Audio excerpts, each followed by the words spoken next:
જય શ્રી રામ, જય હનુમાન. આ 19 તારીખ અને રવિવાર સવારના 6:11 થયા છે.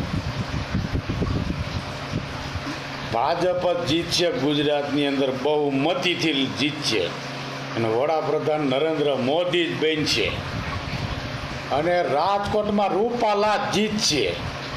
રૂપાલા જ જીતવાના છે. સંસદ રૂપાલા જ બનશે. रूपाला जीतेगा भाई, जीतेगा. रूपाला जी जीतेगा. 4 तारीखे रूपाला जीतશે. रूपाला जीतશે. भाजप जीतશે ગુજરાતમાં. દિલ્હીમાં વડાપ્રધાન નરેન્દ્ર મોદી જ બનશે. જય શ્રી રામ, જય હનુમાન. જય શ્રી રામ, જય હનુમાન. જય શ્રી રામ, જય હનુમાન. રૂપાલા જીતશે. રૂપાલા જીતશે. જય શ્રી રામ, જય હનુમાન. જય શ્રી રામ, જય હનુમાન. જય શ્રી રામ, જય હનુમાન.